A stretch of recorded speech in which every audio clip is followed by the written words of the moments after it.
Breaking news మంత్రాలు వాపస్ తీసుకోవాలంటూ గ్రామంలో ఊరేగింపు నిర్వహించిన ఘటన కలకలం రేపింది. ఈ సంఘటన జగిత్యాల జిల్లా మోతే గ్రామంలో వెలుగులోకి వచ్చింది. ఇటీవల మోతే గ్రామానికి చెందిన ఓ యువతి సూసైడ్ కు పాల్పడింది. ఆమె బెంగళూరులో సాఫ్ట్వేర్ ఉద్యోగం చేస్తోంది. ఈ నెల 12న ఇంట్లో పురుగుల మందు తాగింది. దీంతో కుటుంబ సభ్యులు కరీంనగర్లోని ఓ ప్రైవేట్ హాస్పిటల్లో చేర్చగా చికిత్స పొందుతూ ఈ నెల 14న మృతి చెందింది.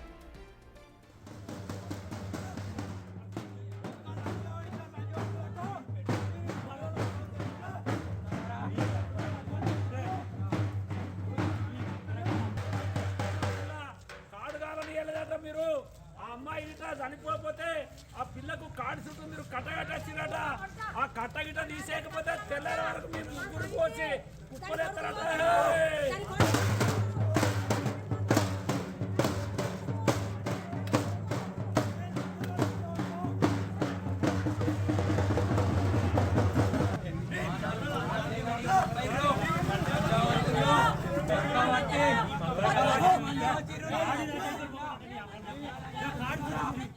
ఇక జగిత్యాల ప్రభుత్వ హాస్పిటల్లో పోస్ట్ మార్టం అనంతరం గ్రామంలోని శ్మశాన వాటికలో దహన సంస్కారాలు నిర్వహించారు. మరుసటి రోజు కుటుంబ సభ్యులు శ్మశాన వాటికకు వెళ్లేసరికి యువతి మృతదేహం సగమే దహనమైంది. దీంతో మళ్లీ కర్రలు పెట్టి మృతదేహాన్ని పూర్తిగా దహనం చేశారు. ఇదే సమయంలో మరుసటి రోజు రాత్రి గుర్తు తెలియని వ్యక్తులు దహనం చేసిన చోట ఉన్న అస్థికలను తీసుకెళ్లి క్షుద్ర పూజలు చేసినట్లు ఆనవాళ్లు కనిపించాయి. దీంతో కుటుంబ సభ్యులంతా యువతికి మంత్రాలు చేయడం వల్లే చనిపోయిందని భావిస్తున్నారు. దీంతో యువతి కుటుంబ సభ్యులు మంత్రాలు వాపస్ తీసుకోవాలంటూ డప్పు చప్పులతో ర్యాలీ నిర్వహించారు. ఇప్పుడు ఈ విషయం చర్చనీయాంశంగా మారింది.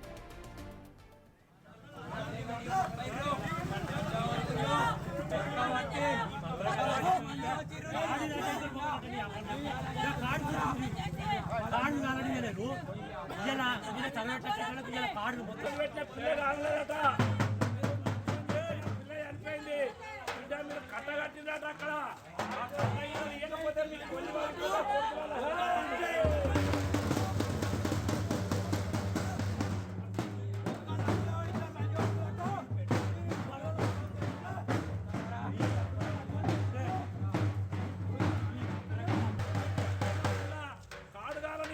మీరు ఆ అమ్మాయి ఇట్లా చనిపోతే ఆ పిల్లకు కాడు చుట్టూ మీరు కట్టగట్టచ్చిరట. ఆ కట్టగిట తీసేయకపోతే తెల్లారి వరకు మీరు ముగ్గురు పోసి కుప్పలేస్తారట.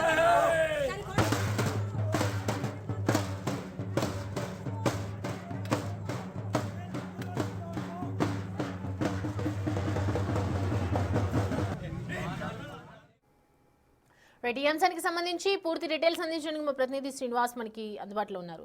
శ్రీనివాస్, మంత్రాలు చేయటం వల్లే చనిపోయింది ఆ యువతి అంటున్నారు. ఎంతవరకు నిజం అనుకోవచ్చు? ఆ ఊర్లో ఉన్న వాళ్ళందరూ కూడా మంత్రం గో బ్యాక్ అని చెప్తున్నటువంటి నినాదం ఇటీవల ఎప్పుడైనా జరిగిందా ఇలాగా?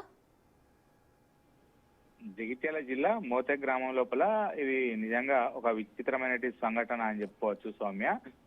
ఒక యువతి మరణించడంతో ఆ యువతి మరణం పైన అనుమానాలు ఉన్నటువంటి నేపథ్యం లోపల ఇప్పుడు మంత్రాల కారణంగానే ఆ యువతి మరణించింది. ఆ మంత్రాలు జరిగినటువంటి సంఘటన నేపథ్యం లోపల మంత్రాలు వాపసు తీసుకోవాలి, ముగ్గురు పైన అనుమానాలు ఉన్నాయని చెప్పి ఆ ఊర్లో డప్పులు కర్రలతో ఊరేగిస్తూ డప్పు చప్పుల మధ్య అయితే వార్నింగ్ ఇచ్చినటువంటి పరిస్థితి కనబడుతుంది. అయితే జగిత్యాల అర్బన్ మండలము మోతే గ్రామం లోపల ఈ సంఘటన చోటు చేసుకుందని చెప్పుకోవచ్చు. ఈ నెల 12న సాఫ్ట్వేర్ ఉద్యోగి, బెంగళూరు లోపల పనిచేసేటువంటి సాఫ్ట్వేర్ ఉద్యోగి 12 రోజున ఇంట్లో పురుగుల మందు తాగి ఆత్మహత్యకు పాల్పడింది. అయితే ఆ చికిత్స పొందుతూ కరీంనగర్ లోపల మరణించినటువంటి నేపథ్యం లోపల జగిత్యాల ప్రభుత్వ ఆసుపత్రి లోపల పోస్ట్ మార్టం నిర్వహించిన తర్వాత గ్రామంలోకి తీసుకువెళ్లి అక్కడ శ్మశాన వాటిక లోపల దహన సంస్కారాలు నిర్వహించారు. అయితే ఆ దహన సంస్కారాలు నిర్వహించిన మరుసటి రోజు అక్కడికి వెళ్లి చూసేసరికి ఆ యువతి యొక్క మృతదేహం సగమే దహనమై ఉండడంతో మళ్ళీ ఆ కుటుంబ సభ్యులు కర్రలు తీసుకొచ్చి ఆ మృతదేహాన్ని మళ్ళీ దహనం చేశారు. అయితే ఆ దహన కార్యక్రమాలు పూర్తయిన తర్వాత మొత్తం మీద తెల్లారి మరుసటి రోజు ఆ అస్థికలు తీసేటువంటి ప్రయత్నం చేస్తారు. అయితే ఆ క్రమం లోపలనే కుటుంబ సభ్యులు అక్కడికి వెళ్ళినటువంటి సమయం లోపల అక్కడ ఆ యువతి యొక్క అస్థికలు మాయమవడంతో పాటుగా అక్కడ కొన్ని పూజలు చేసినటువంటి ఆనవాళ్లు ఉండడంతో ఇవి క్షుద్ర పూజలు చేశారు అని చెప్పి అయితే కుటుంబ సభ్యులు ఆరోపిస్తున్నటువంటి పరిస్థితి కనబడుతుంది. అంటే ఆ యువతికి క్షుద్ర పూజలు మంత్రాలు చేయడం వల్లనే ఆ యువతి మరణించిందని చెప్పి ఈ రోజు పెద్ద ఎత్తున సాయంత్రం సమయం లోపల ఇటు కుటుంబ సభ్యులు తర్వాత ఆ యువతి యొక్క బంధువులు అందరూ కూడా డప్పులు కర్రలతో ఆ గ్రామం లోపల ఊరేగిస్తూ ఆ మంత్రాలు చేసిన వారు ఆ మంత్రాలు వాపస్ తీసుకోవాలి, లేదు అంటే ఆ ముగ్గురిని మేము ఏం చేయాలో అది చేస్తాము అని చెప్పి అయితే హెచ్చరికలు జారీ చేసినటువంటి పరిస్థితి. మొత్తానికైతే ఆ క్షుద్ర పూజలు ఈ రోజు లోపల ఉన్నాయా లేవా అనేటువంటిది అనుమానాలు ఉన్నటువంటి నేపథ్యం లోపల ఇప్పుడు ఆ క్షుద్ర పూజలు చేయడం వల్లనే ఆ యువతి మరణించిందని చెప్పి ముగ్గురు పైన అనుమానాలు ఉన్నాయని చెప్పి వాళ్ళు ఆ డప్పు చప్పుల మధ్య అయితే వార్నింగ్ ఇచ్చినటువంటి పరిస్థితి. ఇది నిజంగా